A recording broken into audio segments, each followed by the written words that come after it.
Hello everyone, this is Girisha, Assistant Professor, Government First Grade College, Badavanalli. Welcome to Digital Learning. In the last class, we discussed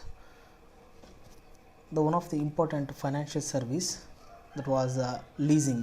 Leasing ಬಗ್ಗೆ ನಾವು ಕಳೆದ ತರಗತಿಯಲ್ಲಿ ತಿಳ್ಕೊಂಡಿದ್ವಿ. Leasing ಅಂತಂದ್ರೆ ಏನು, ಲೀಸಿಂಗ್ನ types of leasing, ಅದ್ರ ಜೊತೆಗೆ importance of leasing and limitations of leasing. So ಇಷ್ಟು ಕಾನ್ಸೆಪ್ಟ್ಸ್ಗಳನ್ನು ನಾವು ಕಳೆದ ತರಗತಿಯಲ್ಲಿ ನಾವು ತಿಳ್ಕೊಂಡಿದ್ವಿ. Today in this class we are going to discussing one more financial service that is hire purchasing. So ಇಲ್ಲಿ ಹೈರ್ ಪರ್ಚೇಸಿಂಗ್ ಅಂತಂದರೆ it's an agreement between hire purchaser and hire vendor. So ಇದು ಒಂದು ಅಗ್ರಿಮೆಂಟ್ ಆಗಿರುತ್ತೆ. Hire ಪರ್ಚೇಸರ್ಗೂ ಮತ್ತು hire vendor ಮಧ್ಯೆ ಒಂದು agreement ಆಗಿರುತ್ತೆ. ಇಲ್ಲೇನಾಗುತ್ತೆ, the possession of the property transfer to the buyer immediately when he makes the down payment, but the ownership of the property transfer to the buyer when he pays the last instalment. ಇಲ್ಲೇನು hire ಪರ್ಚೇಸಲ್ಲಿ ಏನಾಗುತ್ತಪ್ಪ ಅಂದರೆ, ಒಬ್ಬ hire purchaser ಅಂತ ಇರ್ತಾನೆ, ಒಬ್ಬನ hire vendor ಅಂತ ಇರ್ತಾನೆ. ಸೊ ನಾವು ಕಾಮನಾಗಿ ಯಾವುದೇ ಒಂದು ಗೂಡ್ಸ್ನ ಪರ್ಚೇಸ್ ಮಾಡುವಾಗ ಏನು ಮಾಡ್ತೀವಿ, ಈಗ ಸಪೋಸ್ ಈಗ ಒಂದು ಟೂ ವೀಲರನ್ನು ಪರ್ಚೇಸ್ ಮಾಡ್ತೀವಿ, ಅದರ ವ್ಯಾಲ್ಯೂ 80,000 rupees ಅಂತಂದರೆ ನಾವೇನು ಮಾಡ್ತೀವಿ, 80,000 rupees ಕೊಟ್ಟು ಆ ಟೂ ವೀಲರ ತೊಗೊಳ್ತೀವಿ. ಇಲ್ಲೇನಾಗುತ್ತೆ, possession of the property and ownership of the property transfer to the buyer immediately. ಅಂದರೆ ನಾವು 80,000 rupees ಅಮೌಂಟ್ ಕೊಟ್ಟ ತಕ್ಷಣ ನಮಗೆ ಆ ಟೂ ವೀಲರು ಅದ್ರ ಜೊತೆಗೆ ಅದರ ಒಂದು ಮಾಲೀಕತ್ವ ಓನರ್ಶಿಪ್ ಏನಾಗುತ್ತೆ ಬೈಯರ್ಗೆ ಇಮ್ಮಿಡಿಯೇಟಾಗಿ ಟ್ರಾನ್ಸ್ಫರ್ ಆಗುತ್ತೆ. ಬಟ್ ಹೈರ್ ಪರ್ಚೇಸಲ್ಲಿ ಆಗೋದಿಲ್ಲ. ಹೈರ್ ಪರ್ಚೇಸಲ್ಲಿ ಏನಾಗುತ್ತೆ, ಬೈಯರ್ಗೆ ಏನಾಗುತ್ತೆ, ಪೊಸೆಷನ್ ಆಫ್ ದ ಗೂಡ್ಸ್ ಮಾತ್ರ ಟ್ರಾನ್ಸ್ಫರ್ ಆಗುತ್ತೆ. ಅಂದರೆ ಆ ಟೂ ವೀಲರ್ ಮಾತ್ರನೇ ಅವನಿಗೆ ಕೊಡ್ತಾರೆ. ಬಟ್ ಓನರ್ಶಿಪ್ ಯಾವಾಗ ಕೊಡ್ತಾರೆ, ಓನರ್ಶಿಪ್ಪು ಅವನು ಎಷ್ಟು ಲಾಸ್ಟ್ ಇನ್ಸ್ಟಾಲ್ಮೆಂಟ್ ಕಟ್ಟಿದಾಗ, ಅದು ಪೂರ್ತಿಯಾಗಿ ಕಟ್ಟಿದಾಗ ಮಾತ್ರ ಅವನಿಗೆ ಓನರ್ಶಿಪ್ ಟ್ರಾನ್ಸ್ಫರ್ ಆಗುತ್ತೆ ಅಂತ. ಸೊ ಈ ಒಂದು ಅರೇಂಜ್ಮೆಂಟ್ಸ್ಗಳನ್ನು ನಾವು ಏನಂತ ಕರಿತೀವಿ ಅಂದರೆ ಹೈರ್ ಪರ್ಚೇಸ್ ಅಂತ ಕರಿತೀವಿ. ಸೊ ಹೈರ್ ಪರ್ಚೇಸ್ ಅಂತಂದರೆ the asset purchased by giving a down payment and ownership will be transferred after the last instalment ಅಂತ ಹೇಳ್ತಾರೆ. So hire purchase in alternative to leasing as a source of equipment finance. Hire purchase means a transaction where the goods are purchased and sold on the terms ಅಂತ ಹೇಳ್ತಾನೆ. ಅಂದರೆ ಇಲ್ಲಿ ಎಲ್ಲ ಸೇಲ್ಗೂ ಮತ್ತು hire ಪರ್ಚೇಸ್ಗೂ ಡಿಫ್ರೆನ್ಸ್ ಇದೆ. ಹೈರ್ ಪರ್ಚೇಸಲ್ಲಿ ಏನಾಗುತ್ತೆ ಅಂತಂದರೆ, ನಾನು ಅದೇ ಹೇಳಿದೆ, ಓನರ್ಶಿಪ್ ಏನಾಗುತ್ತೆ ಲಾಸ್ಟ್ ಇನ್ಸ್ಟಾಲ್ಮೆಂಟ್. ಇಲ್ಲಿ first of all full amount ಒಂದು ಸಾರಿ ಕಟ್ಟೋದಿಲ್ಲ ಯಾರು, ಬೈಯರು. ಅದೇನು ಟರ್ಮ್ಸ್ ಆ್ಯಂಡ್ ಕಂಡೀಷನ್ಸ್ ಇದೆ ಅಂದರೆ ನನ್ನ ನೆಕ್ಸ್ಟ್ ಸ್ಲೈಡಲ್ಲಿ ಇದೆ. ಇಲ್ಲಿ ಹೈರ್ ಪರ್ಚೇಸ್ ಅಂದರೆ ಇಷ್ಟು ನೆನ್ಪಿಟ್ಕೊಳ್ಳಿ, ಬೈಯರ್ಗೆ ಪೊಸೆಷನ್ ಆಫ್ ದ ಪ್ರಾಪರ್ಟಿ ಇಮಿಡಿಯೇಟಾಗಿ ಟ್ರಾನ್ಸ್ಫರ್ ಆಗುತ್ತೆ. ಪೊಸೆಷನ್ ಅಂತಂದರೆ ಆ ಪ್ರಾಪರ್ಟಿ ಯೂನಿಟ್ ಟ್ರಾನ್ಸ್ಫರ್ ಆಗುತ್ತೆ. ಬಟ್ ಓನರ್ಶಿಪ್ಪು ಸೆಲ್ಲರ್ ಹತ್ರನೇ ಇರುತ್ತೆ. ಅದೇ ಥರ ಬೈಯರ್ ಏನು ಮಾಡ್ತಾನೆ, the value of the goods ಅಥವಾ cost price of the material ಅಥವಾ cost price of the machinery ಅಂತ ಏನಿದೆಯಲ್ಲ, ಅದನ್ನು ಒಂದು ಶಾರ್ಟಲ್ಲಿ ಕೊಡೋದಿಲ್ಲ, ಒಂದು ಸರಿ ಅವ್ನು ಅಮೌಂಟ್ ಪೇಮೆಂಟ್ ಮಾಡೋದಿಲ್ಲ. ಅವನೇನು ಮಾಡ್ತಾನೆ, payment made by the buyer in instalment the cash price of the asset. Cash price of the asset ಅಂತ ಏನಿರುತ್ತೆ, ಈಗ 80,000 ಅಂತ ಹೇಳಿದ್ನಲ್ಲ, ಆ 80,000 ಒಂದು ಸಾರಿ ಕೊಡೋದಿಲ್ಲ ಯಾರು, ಬೈಯರ್. ಅವನೇನು ಮಾಡ್ತಾನೆ, ಇನ್ಸ್ಟಾಲ್ಮೆಂಟಲ್ಲಿ ಕೊಡ್ತಾ ಹೋಗ್ತಾನೆ ಅಂತ. ಸೊ ಅವನು ಎಲ್ಲ ಇನ್ಸ್ಟಾಲ್ಮೆಂಟ್ಗಳು ಅಂದರೆ ಕೊನೆವರೆಗೂ ಇನ್ಸ್ಟಾಲ್ಮೆಂಟ್ಗಳನ್ನ ಕಂಪ್ಲೀಟಾಗಿ ಪೇಮೆಂಟ್ ಮಾಡಿದಾದಮೇಲೆ ಅವನಿಗೇನಾಗುತ್ತೆ, ಆ ಪ್ರಾಪರ್ಟಿಯ ಓನರ್ಶಿಪ್ ಏನಾಗುತ್ತೆ, ಟ್ರಾನ್ಸ್ಫರ್ ಆಗುತ್ತೆ ಅಂತ. ಕ್ಲಿಯರ್ ಅಲ್ಲ? So the terms and conditions of hire purchase ಅಂತಂದರೆ ನಾವು ಯಾವ್ದಾದ್ರು ನೋಡ್ಬೋದಪ್ಪ ಅಂದರೆ, first point payment will be made in instalment. ಇದು ಭಾಳ ಕ್ಲೀನಾಗಿ ತಿಳ್ಕೊಬೇಕು. The cost price of the asset ಏನಿದೆಯಲ್ವಾ, cash price of the asset ಅಂತ ಏನಿದೆಯಲ್ಲ, ಸೊ ಅದನ್ನು ಫುಲ್ಲಾಗಿ ಒಂದೇ ಸರಿ ನಾವು ಪೇಮೆಂಟ್ ಮಾಡೋದಿಲ್ಲ ಯಾರು, ಬೈಯರ್ ಏನು ಮಾಡ್ತಾನೆ, payment will be made in instalment. For example ಈಗ ನಿಮ್ಗೆ 80,000 rupees ನೀವು ಟೂ ವೀಲರ್ ಇದೆ ಅಂತಂದರೆ, ನೀನು 20,000 ಕಟ್ಟಿದೆಯಾ ಅಂದರೆ ರಿಮೈನಿಂಗ್ ಇನ್ನೆಷ್ಟು ಕಟ್ಟಬೇಕು, 60,000 ಕಟ್ಟಬೇಕು.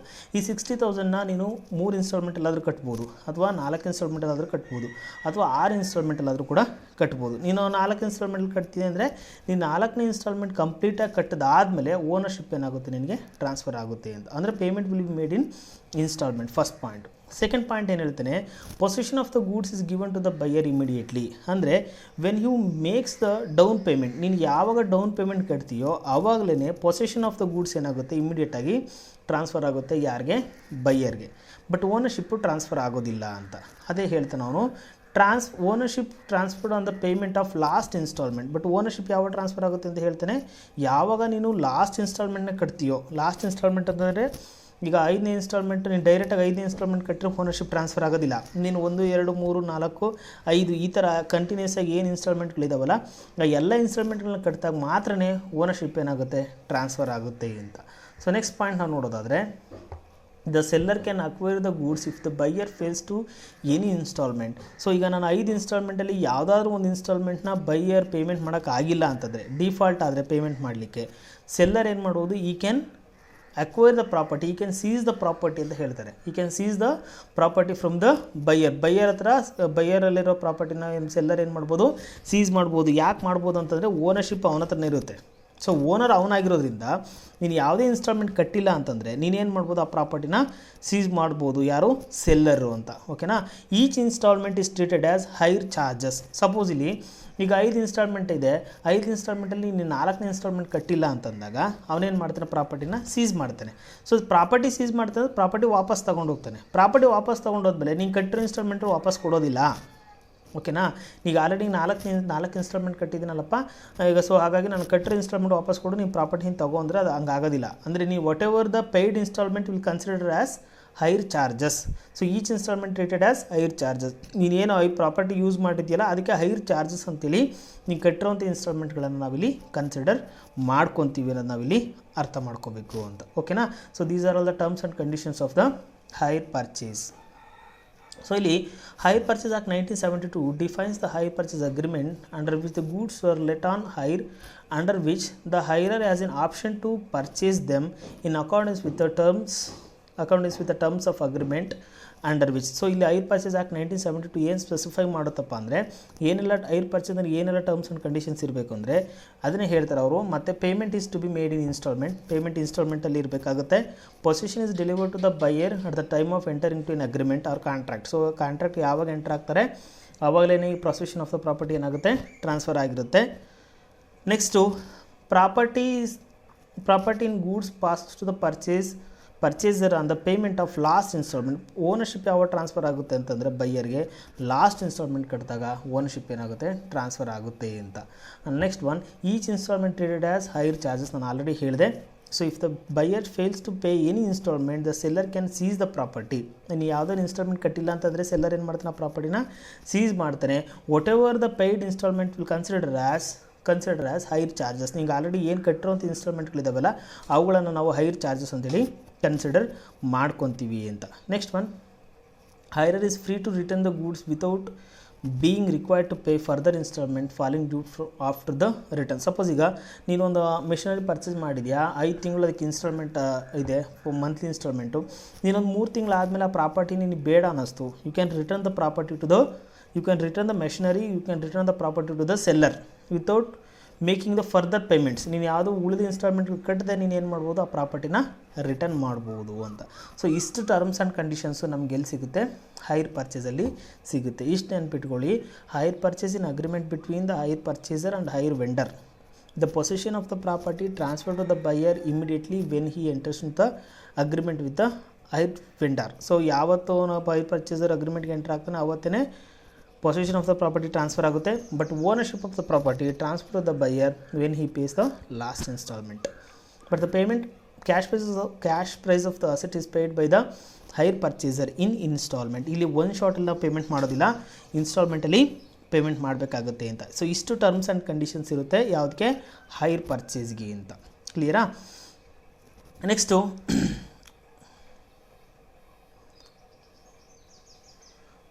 ಇನ್ನೊಂದು ಇಂಪಾರ್ಟೆಂಟು ಫೈನಾನ್ಷಿಯಲ್ ಸರ್ವಿಸ್ ಅಂತಂದರೆ ಮ್ಯೂಚುವಲ್ ಫಂಡ್ಸ್ ಅಂತ. ನೀವು ತುಂಬ ಕೇಳಿದ್ರೆ ಅಂದ್ಕೊತೀರಿ ವರ್ಣ. ಮ್ಯೂಚುವಲ್ ಫಂಡ್ಸ್ ಏನು, ಮ್ಯೂಚುವಲ್ ಫಂಡ್ಸ್ ಅಂತಂದರೆ, so to states in simple words, the mutual funds collect the savings from small investors, invest them in government and other corporate securities and earn income through the interest and dividends beside the capital gains. So ಇಲ್ಲಿ mutual funds ಅಂತಂದರೆ a fund established in the form of trust by the sponsor to raise the money by the trustee through the sale of units to the public under one or more schemes for investing in securities accordance with these regulation.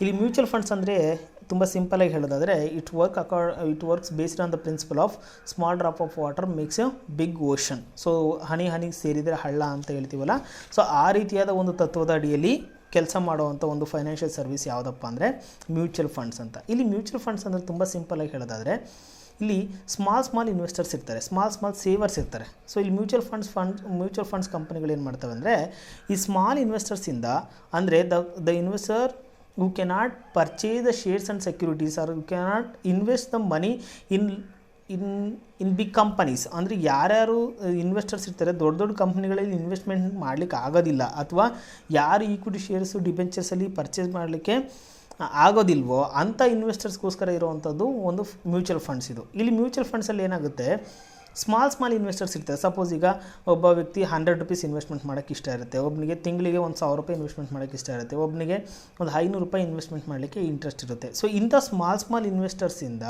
ಅವ್ರೇನು ಮಾಡ್ತಾರೆ, ಫಂಡ್ಸ್ನ collect ಮಾಡ್ತಾರೆ. So ಸೇವಿಂಗ್ಸ್ನ collect ಮಾಡ್ತಾರೆ for a specified scheme, ಅಥವಾ ಒಂದು mutual fund schemes ಅಂತಲೇ ಬರುತ್ತೆ. Open ended, closed ended, money market mutual funds, ಈ ಥರ ಒಂದು ಸ್ಕೀಮ್ಸ್ಗಳಿರುತ್ತೆ. ಈ ಸ್ಕೀಮ್ಸ್ಗಳಲ್ಲಿ ಸ್ಮಾಲ್ ಸೇವರ್ಸ್ ಏನು ಮಾಡ್ತಾರೆ, ತಮ್ಮ ಸೇವಿಂಗ್ಸ್ನ ಇನ್ವೆಸ್ಟ್ಮೆಂಟ್ ಮಾಡ್ತಾರೆ. ಅಂದರೆ ಇನ್ವೆಸ್ಟ್ಮೆಂಟ್ ಮಾಡ್ತಾರೆ ಅಂದರೆ ಇಲ್ಲಿ ಯೂನಿಟ್ಸ್ ಅಂತ ಬರುತ್ತೆ. ನಾವು ಶೇರ್ಸ್ ಆ್ಯಂಡ್ ಸೆಕ್ಯೂರಿಟೀಸ್ ಅಲ್ಲಾದರೆ ಶೇರ್ಸ್ ಯಾವುದೋ ಒಂದು ಕಂಪ್ನಿ ಶೇರ್ಸ್ ಅಂತ ಹೇಳ್ತೀವಿ, ಬಟ್ ಇಲ್ಲಿ ಯೂನಿಟ್ಸ್ಗಳನ್ನ ಸೇಲ್ ಮಾಡ್ತವೆ. ಯಾರು mutual funds companies are selling the units to the public. So they are distributing the units to the public by raising of their funds, by raising of their savings. So ಸೇವಿಂಗ್ಸ್ನ raise ಮಾಡಲಿಕ್ಕೆ ಅವ್ರು ಏನು ಮಾಡ್ತಾರೆ, ಯೂನಿಟ್ಸ್ಗಳನ್ನ distribute ಮಾಡ್ತಾರೆ. ಯೂನಿಟ್ಸ್ಗಳನ್ನ distribute ಮಾಡೋದ್ರ ಮೂಲಕ ಅವ್ರು ಏನು ಮಾಡ್ತಾರೆ, ಅವರಲ್ಲಿರೋ ಸೇವಿಂಗ್ಸ್ನ ಕಲೆಕ್ಟ್ ಮಾಡ್ಕೊತಾರೆ. ಸೊ ಕಲೆಕ್ಟ್ ಮಾಡಿದಂಥ ಸೇವಿಂಗ್ಸ್ನ ಎಲ್ಲಿ ಇನ್ವೆಸ್ಟ್ಮೆಂಟ್ ಮಾಡ್ತಾರೆ, ಡಿಫ್ರೆಂಟ್ ಕೈಂಡ್ಸ್ ಆಫ್ ಸೆಕ್ಯೂರಿಟೀಸಲ್ಲಿ, ಡೈವರ್ಸಿಫೈಡ್ ಸೆಕ್ಯೂರಿಟೀಸಲ್ಲಿ ಏನು ಮಾಡ್ತಾರೆ, ಇನ್ವೆಸ್ಟ್ಮೆಂಟ್ ಮಾಡ್ತಾ ಹೋಗ್ತಾರೆ. ಅದನ್ನು ನಾನು ಹೇಳ್ತಾ ಇದ್ದೀನಿ. Mutual funds refers to fund raised by financial service company by pooling the savings of the public.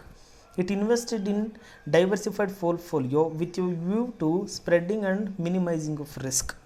So ಇಲ್ಲಿ ಮ್ಯೂಚುವಲ್ ಫಂಡ್ಸ್ ಕಂಪನಿಗಳು ಏನು ಮಾಡ್ತವೆ, ಈಗ ಒಂದು 1000 ಸೇವರ್ಸ್ ಇದ್ದಾರೆ ಅಂತಂದರೆ ಅವ್ರ ಹತ್ರ ಏನು ಮಾಡ್ತಾರೆ, 1,000 ರೂಪಾಯಿ ಅಮೌಂಟ್ನ ಕಲೆಕ್ಟ್ ಮಾಡ್ಕೊತಾರೆ.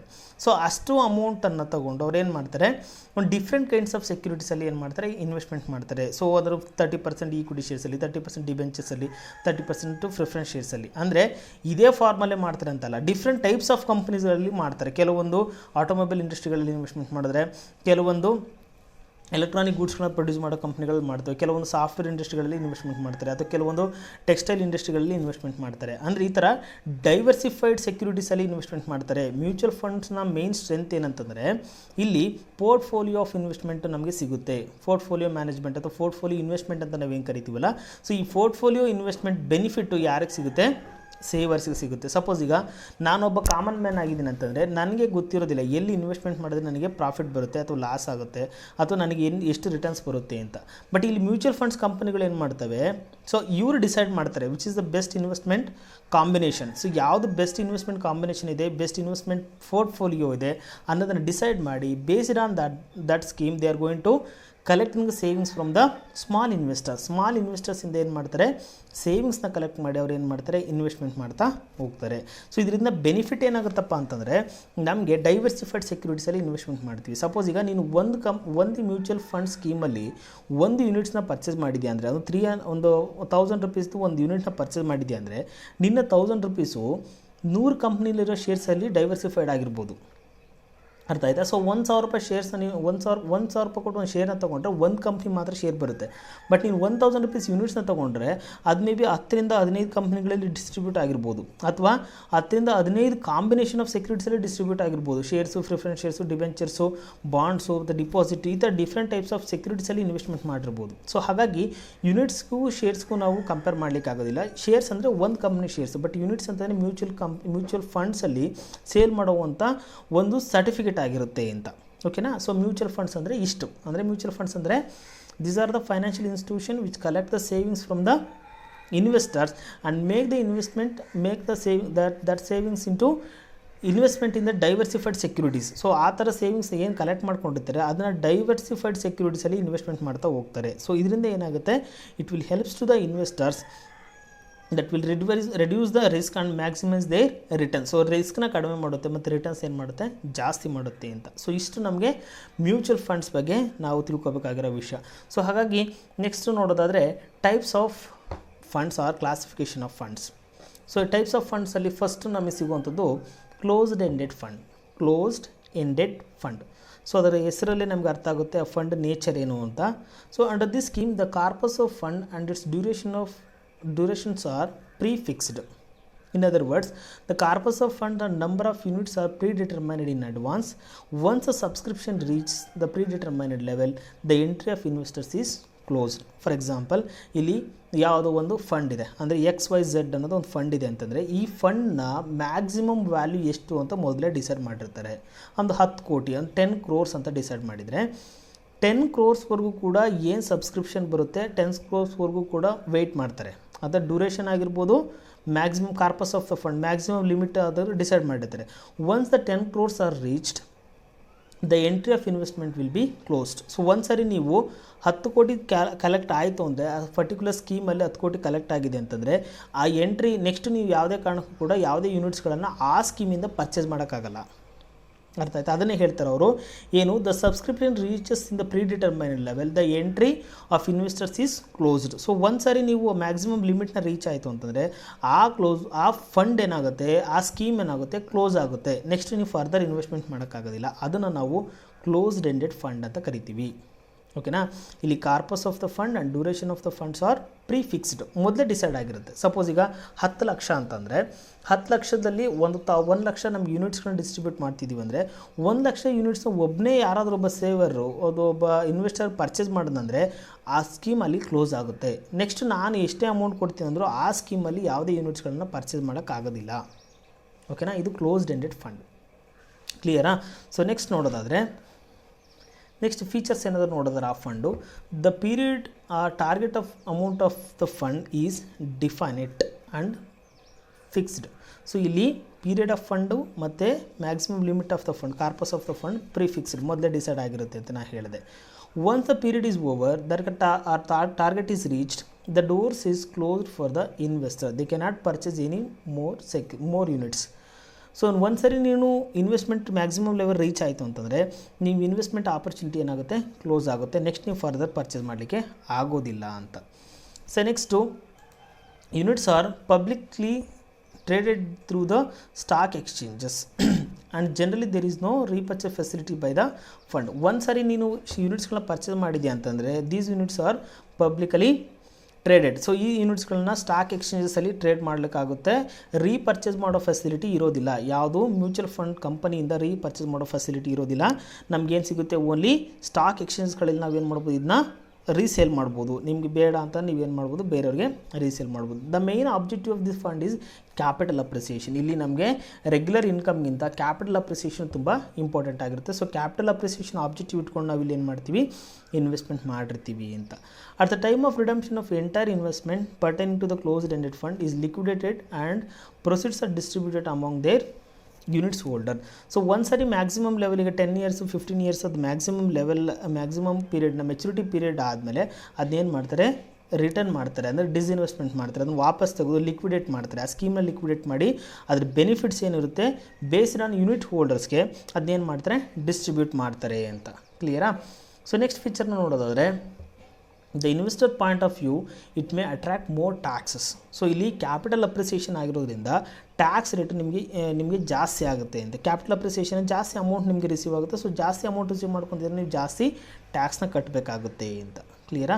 So next if the market condition is not favourable it may also affecting the investors. So ಇಲ್ಲಿ ಈ mutual funds are investing the savings in the different kinds of securities. ಅದು ನಮಗೆ ಗೊತ್ತಿದೆ, ಬೇರೆ ಬೇರೆ ಸೆಕ್ಯೂರಿಟೀಸಲ್ಲಿ ಇನ್ವೆಸ್ಟ್ಮೆಂಟ್ ಮಾಡ್ತೀವಿ ಅಂತ. But the market condition is not favourable. So the market ಪರಿಸ್ಥಿತಿ ಚೆನ್ನಾಗಿಲ್ಲ ಅಂತಂದರೆ ಅದು ಈ ಕ್ಯಾಪಿಟಲ್ ಅಪ್ರಿಸಿಯೇಷನ್ ಮೇಲೂ ಕೂಡ ಇನ್ಫ್ಲುಯೆನ್ಸ್ ಆಗಿರುತ್ತೆ, ಅಡ್ವರ್ಸ್ ಎಫೆಕ್ಟ್ ಆಗುತ್ತೆ. ಅದೇ ರೀತಿ ಇನ್ವೆಸ್ಟರ್ಸ್ಗೂ ಕೂಡ ಏನಾಗುತ್ತೆ, ಅಡ್ವರ್ಸ್ ಎಫೆಕ್ಟ್ ಆಗುತ್ತೆ ಅನ್ನೋದು ನಾವಿಲ್ಲಿ ಅರ್ಥ ಮಾಡ್ಕೋಬೋದು. So generally the prices of the closed ended scheme units are quoted debt discount up to the 40% below their net asset value. So net asset ವ್ಯಾಲ್ಯೂಗಿಂತ 40% ಲೆವೆಲ್ಗಿಂತ ಕಡಿಮೆಗೆ ಏನು ಮಾಡ್ತವೆ, ಈ ಯೂನಿಟ್ಸಲ್ಲಿರುವಂಥ ಯೂನಿಟ್ಸ್ಗಳು ರಿಯಲೈಸ್ ಆಗ್ತವೆ ಅಂತ ನಾವಿಲ್ಲಿ ಅರ್ಥ ಮಾಡ್ಕೋಬೋದು. So these are all the features of closed ended fund. So ಇಷ್ಟು ಅರ್ಥ ಮಾಡ್ಕೊಳ್ಳಿ. ಕ್ಲೋಸ್ಡ್ ಎಂಡೆಡ್ ಫಂಡ್ ಅಂತಂದರೆ corpus of the fund and duration of the funds are prefixed. Once the maximum limit is reached the investment doors will close. So ಒಂದು ಸರಿ ನೀವು maximum ಯೂನಿಟ್ಸ್ಗಳನ್ನು reach ಆಯಿತು ಅಂತ, maximum level reach ಆಯಿತು ಅಂತಂದರೆ ನೀವು investment door close ಆಗುತ್ತೆ. But ಇಲ್ಲೇನು ಈ ಯೂನಿಟ್ಸ್ಗಳನ್ನು ಪಬ್ಲಿಕಲ್ಲಿ ಟ್ರೇಡ್ ಮಾಡ್ತೀವಿ, ನಾವು ಸ್ಟಾಕ್ ಎಕ್ಸ್ಚೇಂಜಸಲ್ಲಿ ಟ್ರೇಡ್ ಮಾಡ್ತೀವಿ. ಮೇನ್ ಪರ್ಪಸ್ ಏನು, ಕ್ಯಾಪಿಟಲ್ ಅಪ್ರಿಸಿಯೇಷನ್ ಆಗಿರುತ್ತೆ. ಓಕೆನಾ? ಸೊ ಇಲ್ಲಿ ಟ್ಯಾಕ್ಸ್ ಮೋರ್ ಟ್ಯಾಕ್ಸ್ ಅಟ್ರಾಕ್ಟ್ ಆಗುತ್ತೆ. ಸೊ ಮಾರ್ಕೆಟ್ ಕಂಡೀಷನ್ ಫೇವರಬಲ್ ಆಗಿದ್ದರೆ ಒಳ್ಳೆ ರಿಟರ್ನ್ಸ್ ಬರುತ್ತೆ, ಫೇವರಬಲ್ ಇಲ್ಲ ಅಂತಂದರೆ ಸೊ ರಿಟರ್ನ್ಸ್ ಮೇಲೆ ಅದು ಅಡ್ವರ್ಸ್ ಎಫೆಕ್ಟ್ ಆಗುತ್ತೆ ಅಂತ. ಸೊ ಇಷ್ಟು ನಮಗೆ ಫೀಚರ್ಸು ನಾವು ನೋಡ್ಬೋದು ಇಲ್ಲಿ ಕ್ಲೋಸ್ಡ್ ಎಂಡೆಡ್ ಫಂಡಲ್ಲಿ. So next one open ended fund. Open ended fund it just opposite to the closed ended fund. Closed ended ಫಂಡ್ಗೆ ಆಪೋಸಿಟ್ ಆಗಿರೋದು ಓಪನ್ ಎಂಡೆಡ್ ಫಂಡ್. ಅಂದರೆ ಏನಿಲ್ಲಿ under this scheme the size of the funds and period of the funds is not predetermined. ಇಲ್ಲಿ size of the fund decide ಆಗಿರೋದಿಲ್ಲ, period of the fund ಕೂಡ decide ಆಗಿರೋದು. ಇಲ್ಲಿ free entry and free exit ಅಂತ ಹೇಳ್ತೀವಿ. ಅಂದರೆ ಇನ್ವೆಸ್ಟರ್ಗೆ ಯಾವಾಗ ಬೇಕಾದರೂ ಸೆಕ್ಯೂರಿಟೀಸ್ನ ಪರ್ಚೇಸ್ ಮಾಡ್ಬೋದು, ಯಾವಾಗ ಬೇಕಾದರೂ ಕೂಡ ರೀಸೇಲ್ ಮಾಡ್ಬೋದು. ಯಾರಿಗೆ ರೀಸೇಲ್ ಮಾಡ್ಬೋದು? ಮ್ಯೂಚುವಲ್ ಫಂಡ್ ಸ್ಕೀಮ್ಸ್ಗೆ ರೀಸೇಲ್ ಮಾಡ್ಬೋದು, ಮ್ಯೂಚುವಲ್ ಫಂಡ್ ಇನ್ಸ್ಟಿಟ್ಯೂಷನ್ಗೆ ನಾವು ರೀಸೇಲ್ ಮಾಡ್ಬೋದು. ಬಟ್ ಅಲ್ಲಿ ಏನಾಗ್ತೈತೆ ಅಂತಂದ್ರೆ ರೀಸೇಲ್ ಮಾಡೋ ಅವಶ್ಯಕತೆ, ರೀಸೇಲ್ ಮಾಡೋ ಅವಕಾಶ ಇರೋದಿಲ್ಲ. ಅದು ಯಾರು ಮಾಡಬೇಕು? ರೀಸೇಲ್ ಎಲ್ಲಿ ಮಾಡ್ಬೋದು? ಸ್ಟಾಕ್ ಎಕ್ಸ್ಚೇಂಜಲ್ಲಿ ಬೇರೆಯವ್ರಿಗೆ ಮಾಡ್ಬೋದು. ರೀಪರ್ಚೇಸ್ ಆಪ್ಷನ್ಸ್ ಇರೋದಿಲ್ಲ ಇಲ್ಲಿ ಕ್ಲೋಸ್ಡ್ ಎಂಡೆಡ್ ಫಂಡಲ್ಲಿ. ಬಟ್ ಓಪನ್ ಎಂಡೆಡ್ ಫಂಡಲ್ಲಿ free exit and free entry and free exit ಅಂತ ಹೇಳ್ತೀವಿ. ನೀವು ಯಾವಾಗ ಬೇಕಾದ್ರೂ ಇನ್ವೆಸ್ಟ್ಮೆಂಟ್ ಮಾಡ್ಬೋದು, ಯಾವಾಗ ಬೇಕಾದ್ರೂ ಕೂಡ ಡಿಸ್ಇನ್ವೆಸ್ಟ್ಮೆಂಟ್ ಮಾಡ್ಬೋದು ಅಂತ. ಓಕೆನಾ? ಸೊ ಇಲ್ಲಿ main purpose of the fund ಏನಂದರೆ ರೆಗ್ಯುಲರ್ ಇನ್ಕಮ್ ಅಂತ. ರೆಗ್ಯುಲರ್ ಇನ್ಕಮ್ ಇಲ್ಲಿ ಕ್ಯಾಪಿಟಲ್ ಅಪ್ರಿಸಿಯೇಷನ್ ಇರೋದಿಲ್ಲ. ಮೇನ್ ಪರ್ಪಸ್ ಏನಾಗಿರುತ್ತೆ ಇಲ್ಲಿ ಕ್ಯಾಪಿಟಲ್ ಅಪ್ರಿಸಿಯೇಷನ್ಗಿಂತ ರೆಗ್ಯುಲರ್ ಇನ್ಕಮ್ಗೆ ಇಂಪಾರ್ಟೆನ್ಸ್ ಕೊಡ್ತೀವಿ ಅಂತ. ಯಾರಿಗೆ ರೆಗ್ಯುಲರ್ ಇನ್ಕಮ್ ಬೇಕಿರುತ್ತಲ್ಲ, ಸೊ ಅಂಥವ್ರು ಮಾತ್ರ ಈ ಥರ ಓಪನ್ ಎಂಡೆಡ್ ಫಂಡ್ಗಳನ್ನ ಅಕ್ಸೆಪ್ಟ್ ಮಾಡ್ಕೋಬೋದು ಅಥವಾ ಪರ್ಚೇಸ್ ಮಾಡ್ಬೋದು ಅಂತ. The pattern of investment oriented towards high fixed income ಯೀಲ್ಡಿಂಗ್ securities like debentures and bonds ಅಂತ ಹೇಳ್ತಾನೆ. ಸೊ ಇಲ್ಲಿ ಇನ್ವೆಸ್ಟ್ಮೆಂಟ್ ಮಾಡೋವಂಥ ಸೆಕ್ಯೂರಿಟೀಸ್ ಎಲ್ಲಿ ಇನ್ವೆಸ್ಟ್ಮೆಂಟ್ ಮಾಡ್ತಾರೆ ಅಂದರೆ ಡಿಬೆಂಚರ್ಸ್ ಆ್ಯಂಡ್ ಬಾಂಡ್ಸ್ಗಳಲ್ಲಿ ಇನ್ವೆಸ್ಟ್ಮೆಂಟ್ ಮಾಡ್ತೀವಿ. ಯಾಕಂದರೆ ರೆಗ್ಯುಲರ್ ಇನ್ಕಮ್ ಕೊಡುವಂಥ ಸೆಕ್ಯೂರಿಟೀಸ್ ಅವೇನೆ. ಓಕೆನಾ? ಈಕ್ವಿಟಿ ಶೇರ್ಸಲ್ಲಿ ರೆಗ್ಯುಲರ್ ಇನ್ಕಮ್ ಬರೋದಿಲ್ಲ, ನಮಗೆ ಕ್ಯಾಪಿಟಲ್ ಅಪ್ರಿಸಿಯೇಷನ್ ಸಿಗುತ್ತೆ. ಸೊ ಆ ಒಂದು ಕಾರಣಕ್ಕೆ ಇಲ್ಲಿ ಇನ್ವೆಸ್ಟ್ಮೆಂಟ್ ಮಾಡುವಂಥ ಸೆಕ್ಯೂರಿಟೀಸ್ ಎಲ್ಲಿ ಇನ್ವೆಸ್ಟ್ಮೆಂಟ್ ಮಾಡ್ತೀವಿ ನಾವು ಅಂತಂದರೆ ಕಾಮನ್ನಾಗಿ ಡಿಬೆಂಚರ್ಸ್ ಮತ್ತು ಬಾಂಡ್ಸ್ಗಳಲ್ಲಿ ಇನ್ವೆಸ್ಟ್ಮೆಂಟ್ ಮಾಡ್ತೀವಿ ಅಂತ. ಓಕೆನಾ? So this is about the features of open ended fund. Next pure growth fund. Unlike income fund, growth funds are concentrated mainly on long run returns, that is capital appreciation.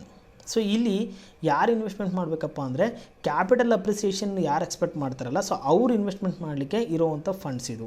So ಇಲ್ಲಿ regular income ಬರೋದಿಲ್ಲ. They do not offer the regular income and they aim to capital appreciation in the long run ಅಂತ ಹೇಳ್ತೀನಿ. ಇಲ್ಲಿ regular income ನಮಗೆ ಸಿಗೋದಿಲ್ಲ. ಇಲ್ಲಿ pure growth ಫಂಡಲ್ಲಿ ನಮಗೇನು ಸಿಗುತ್ತೆ ಹಾಗಾದರೆ? ಕ್ಯಾಪಿಟಲ್ ಅಪ್ರಿಸಿಯೇಷನ್ ಸಿಗುತ್ತೆ. ಸೊ ಕ್ಯಾಪಿಟಲ್ ಅಪ್ರಿಸಿಯೇಷನ್ ಯಾರ್ಯಾರು ಎಕ್ಸ್ಪೆಕ್ಟ್ ಮಾಡ್ತಾರಲ್ಲ, ಸೊ ಅಂಥ ಇನ್ವೆಸ್ಟರ್ಸ್ಗೆ ಏನಾಗುತ್ತೆ, ಇದು ಗ್ರೋತ್ ಫಂಡು ತುಂಬ ಅನುಕೂಲವಾಗಿರುತ್ತೆ ಅಂತ. ಓಕೆನಾ? So next one balanced fund. It's nothing but combination of both income and growth funds ಅಂತ ಹೇಳ್ತೀವಿ. ಇಲ್ಲಿ it's aims to distributing regular income as well as capital appreciation. It's the combination of income fund and growth fund. ಅಥವಾ ಏನೋ ನಾವು pure growth fund ಅಂತ ಹೇಳಿದ್ವಿ, income fund ಅಂತ ಏನು ಹೇಳಿದ್ನಲ್ಲ, ಅದ್ರ ಕಾಂಬಿನೇಷನ್. ಇಲ್ಲಿ ಈ ಸೆಕ್ಯೂರಿಟೀಸ್ಗಳಲ್ಲಿ ಏನು ಮಾಡುತ್ತೆ, ಈ ಸ್ಕೀಮ್ಗಳಲ್ಲಿ ಇನ್ವೆಸ್ಟ್ಮೆಂಟ್ ಮಾಡಿದ್ರೆ ನಿಮಗೆ ರೆಗ್ಯುಲರ್ ಇನ್ಕಮು ಸಿಗುತ್ತೆ, ಅದ್ರ ಜೊತೆಗೆ ಸ್ವಲ್ಪ ಕ್ಯಾಪಿಟಲ್ ಅಪ್ರಿಸಿಯೇಷನ್ ಕೂಡ ಸಿಗುತ್ತೆ. ಸೊ ಇಲ್ಲಿ ಎರಡೂ ಕೂಡ ಬ್ಯಾಲೆನ್ಸ್ ಮಾಡುವಂಥ ಫಂಡನ್ನು ನಾವು ಇಲ್ಲಿ ಏನಂತ ಕರಿತೀವಿ? ಬ್ಯಾಲೆನ್ಸ್ ಫಂಡ್ ಅಂತೇಳಿ ಕರಿತೀವಿ. ಇಲ್ಲಿ ರೆಗ್ಯುಲರ್ ಇನ್ಕಮು ಸಿಗುತ್ತೆ ನಿಮಗೆ, ಕ್ಯಾಪಿಟಲ್ ಅಪ್ರಿಸಿಯೇಷನ್ ಕೂಡ ಸಿಗುತ್ತೆ ಅನ್ನೋದು ನಾವಿಲ್ಲಿ ಅರ್ಥ ಮಾಡ್ಕೋಬೋದು. Next one specialised fund. Specialised fund means the besides the above large number of specialized funds are existing and abroad. They offer special schemes to the specialized person for A specific needs ಅಂತ ಹೇಳ್ತೇನೆ. So ಅಂದರೆ ಇಲ್ಲಿ specialised ಫಂಡ್ಸ್ಗಳಲ್ಲಿ ಯಾರು specific ಪರ್ಸನ್ಸ್ಗಳು ಮಾತ್ರ ಇಲ್ಲಿ investment ಮಾಡೋವಂಥ ಅವಕಾಶಗಳಿರೋದು. ಅಂದರೆ ಇಲ್ಲಿ ಪ್ರಿಸನರ್ಸ್ ಆಗಿರ್ಬೋದು, ವಿಡೋಸ್ ಆಗಿರ್ಬೋದು. ಸೊ ಈ ಥರದ್ದು ವ್ಯಕ್ತಿಗಳು ಮಾತ್ರ ಇನ್ವೆಸ್ಟ್ಮೆಂಟ್ ಮಾಡಲಿಕ್ಕಂತಲೇ ಕೆಲವೊಂದು ಸ್ಕೀಮ್ಸ್ಗಳನ್ನು ಓಪನ್ ಮಾಡಿರ್ತಾರೆ. ಅವುಗಳನ್ನು ನಾವು ಇಲ್ಲಿ ಸ್ಪೆಷಲೈಸ್ಡ್ ಸ್ಕೀಮ್ಸ್ ಅಂತ ಕರಿತೀವಿ. There are also funds are investment in securities in specified area. So ಈ ಸೆಕ್ಯೂರಿಟೀಸ್ ಎಲ್ಲ ಈ ಫಂಡ್ಗಳಲ್ಲಿ ಏನು ಇನ್ವೆಸ್ಟ್ಮೆಂಟ್ ಮಾಡ್ತಿರಲ್ಲ, ಆ ಒಂದು ಹಣವನ್ನು, ಆ ಒಂದು ಸೇವಿಂಗ್ಸನ್ನು ಸ್ಪೆಸಿಫಿಕ್ ಏರಿಯಾದಲ್ಲಿ ಮಾತ್ರ ಇನ್ವೆಸ್ಟ್ಮೆಂಟ್ ಮಾಡ್ತಾರೆ, ಎಲ್ಲ ಕಾಮನ್ ಏರಿಯಾದಲ್ಲಿ ಇನ್ವೆಸ್ಟ್ಮೆಂಟ್ ಮಾಡೋದಿಲ್ಲ ಅಂತ. ಸೊ ಹಾಗಾಗಿ ನಾವು ಸ್ಪೆಷಲೈಸ್ಡ್ ಫಂಡ್ಸ್ ಅಂತ ನಾವಿಲ್ಲಿ ಹೇಳ್ಬೋದು. Next one money market mutual funds. These funds are basically open-ended fund. Money market mutual funds are basically open-ended fund. So they have all the features of open-ended fund, but they invest in high liquid and safe securities. Safe securities like commercial paper, bankers acceptance, certificate of deposit and treasury bills. ತುಂಬ simple ಆಗಿ ಹೇಳಿದ್ರೆ ಮನಿ market mutual fund means the funds of this scheme are invested in money market financial instruments. So ಇಲ್ಲಿ collect ಆಗೋವಂಥ ಏನು funds ಇರುತ್ತಲ್ಲ, so ಈ ಫಂಡ್ಸಲ್ಲಿರೋ ಈ ಸ್ಕೀಮಲ್ಲಿರೋಂಥ ಫಂಡ್ನ ಎಲ್ಲಿ investment ಮಾಡ್ತೀವಿ ನಾವು? Money market mutual funds, money market ಇನ್ಸ್ಟ್ರೂಮೆಂಟ್ಸ್ಗಳಲ್ಲಿ ಇನ್ವೆಸ್ಟ್ಮೆಂಟ್ ಮಾಡ್ತೀವಿ. ಅದು ಮೇ ಬಿ ಕಮರ್ಷಿಯಲ್ ಪೇಪರ್ ಆಗಿರ್ಬೋದು, ಸರ್ಟಿಫಿಕೇಟ್ ಆಫ್ ಡಿಪಾಸಿಟ್ ಆಗಿರ್ಬೋದು, ಟ್ರೆಜರಿ ಬಿಲ್ಸ್ ಆಗಿರ್ಬೋದು, ಅಥವಾ ಕಮರ್ಷಿಯಲ್ ಪೇಪರ್ಸ್ ಆಗಿರ್ಬೋದು. ಸೊ ಈ ಥರದ ಇನ್ಸ್ಟ್ರೂಮೆಂಟ್ಸ್ಗಳಲ್ಲಿ ನಾವು ಇನ್ವೆಸ್ಟ್ಮೆಂಟ್ ಮಾಡಿದ್ರೆ ಅದನ್ನು ನಾವು ಮನಿ ಮಾರ್ಕೆಟ್ ಮ್ಯೂಚುವಲ್ ಫಂಡ್ಸ್ ಅಂತೇಳಿ ಕರಿತೀವಿ ಅಂತ. ಓಕೆನಾ? ಸೊ ಇಷ್ಟು ನಮಗೆ futures of mutual funds, types of classification of mutual funds ಸಿಗುತ್ತೆ. ಸೊ ನಾವು ಫಸ್ಟ್ ಟೈಪ್ ಯಾವುದು ಹೇಳಿದೆ ನಾನು? ಕ್ಲೋಸ್ಡ್ ಎಂಡೆಡ್ ಫಂಡ್ ಅಂತ ಹೇಳಿದೆ. ಸೊ ಇಲ್ಲೇನು corpus of the fund and duration of the funds are prefixed, ಮೊದಲೇ ಡಿಸೈಡ್ ಆಗಿರುತ್ತೆ ಅಂತ. ಇನ್ನು ಓಪನ್ ಎಂಡೆಡ್ ಫಂಡ್ ಅದಕ್ಕೆ ಆಪೋಸಿಟು. ಇಲ್ಲಿ ಕಾರ್ಪಸ್ ಆಫ್ ದ ಫಂಡ್ಸ್ ಆಗಲಿ ಡ್ಯೂರೇಷನ್ ಆಫ್ ದ ಫಂಡ್ಸ್ ಆಗಲಿ ಮೊದಲೇ ಡಿಸೈಡ್ ಆಗಿರೋದಿಲ್ಲ, free entry and free exit ಇರುತ್ತೆ. ನೆಕ್ಸ್ಟು ಪ್ಯೂರ್ ಗ್ರೋತ್ ಫಂಡ್ಸ್ ಅಂತ ಹೇಳಿದೆ. ಇಲ್ಲಿ ಮೇಯ್ನ್ ಕ್ಯಾಪಿಟಲ್ ಅಪ್ರಿಸಿಯೇಷನ್ ಆಗುವಂಥ ಫಂಡು. ಇಲ್ಲಿ ಇನ್ವೆಸ್ಟ್ಮೆಂಟ್ ಮಾಡ್ತೀರಂದರೆ the person one who interested to get capital appreciation in long run. So ಯಾರು ತುಂಬ ದೀರ್ಘಾವಧಿಯಲ್ಲಿ ಇನ್ವೆಸ್ಟ್ಮೆಂಟ್ ಮಾಡಿ ಕ್ಯಾಪಿಟಲ್ ಅಪ್ರಿಸಿಯೇಷನ್ ಬೇಕು ಅಂತ ಎಕ್ಸ್ಪೆಕ್ಟ್ ಮಾಡ್ತಾರೆ, ಅವ್ರು ಮಾತ್ರ ಇನ್ವೆಸ್ಟ್ಮೆಂಟ್ ಮಾಡೋವಂಥ ಸ್ಕೀಮ್ ಯಾವುದು? ಪ್ಯೂರ್ ಗ್ರೋತ್ ಫಂಡ್ ಅಂತ. ಇನ್ನು ಬ್ಯಾಲೆನ್ಸ್ಡ್ ಫಂಡ್ ವಿಷಯಕ್ಕೆ ಬಂದರೆ it's a combination of both income fund and growth fund. ಇಲ್ಲಿ ಇನ್ಕಮ್ ಫಂಡ್ಗೂ ಇನ್ಕಮ್ಮು ಬರುತ್ತೆ ಮತ್ತು ಅದರ ಜೊತೆ ಕ್ಯಾಪಿಟಲ್ ಅಪ್ರಿಸಿಯೇಷನ್ ಕೂಡ ಆಗುತ್ತೆ ಅಂತ ನಾವು ಹೇಳ್ಬೋದು. ಇನ್ನು ಸ್ಪೆಷಲೈಸ್ಡ್ ಫಂಡ್ಸ್ ಅಂತಂದರೆ the specialised funds which is offer the investment in specified area. So ಇಲ್ಲಿ ಸ್ಪೆಸಿಫಿಕ್ ಏರಿಯಾದಲ್ಲಿ ಮಾತ್ರ ಇನ್ವೆಸ್ಟ್ಮೆಂಟ್ ಮಾಡ್ತಾರೆ ಮತ್ತು ಎಲ್ಲರೂ ಕೂಡ ಪರ್ಚೇಸ್ ಮಾಡೋಕ್ಕಲ್ಲ. ಸ್ಪೆಷಲೈಸ್ಡ್ ಪರ್ಸನ್ಸ್ ಅಥವಾ ಪ್ರಾವಿಷನ್ಸ್ ಅಂತ ಏನು ಮಾಡಿದ್ದಾರೆ, ಸೊ ಅಂಥ ವ್ಯಕ್ತಿಗಳು ಮಾತ್ರ ಇಲ್ಲಿ ಇನ್ವೆಸ್ಟ್ಮೆಂಟ್ ಮಾಡ್ಬೋದು ಅಂತ. ಇನ್ನು ಮನಿ ಮಾರ್ಕೆಟ್ ಮ್ಯೂಚುವಲ್ ಫಂಡ್ಸ್ ಅಂತಂದರೆ ಇಲ್ಲಿ ಕಲೆಕ್ಟ್ ಆಗೋಂಥ ಫಂಡ್ಸ್ ನಾವೆಲ್ಲಿ ಇನ್ವೆಸ್ಟ್ಮೆಂಟ್ ಮಾಡ್ತೀವಿ? ಮನಿ ಮಾರ್ಕೆಟ್ ಮ್ಯೂಚುವಲ್ ಫಂಡ್ಸಲ್ಲಿ, ಮನಿ ಮಾರ್ಕೆಟ್ ಫೈನಾನ್ಷಿಯಲ್ ಇನ್ಸ್ಟ್ರೂಮೆಂಟ್ಸ್ಗಳಲ್ಲಿ ನಾವು ಇನ್ವೆಸ್ಟ್ಮೆಂಟ್ ಮಾಡ್ತೀವಿ ಅಂತ. So this is about the classification of mutual funds. ಓಕೆನಾ? Thank you.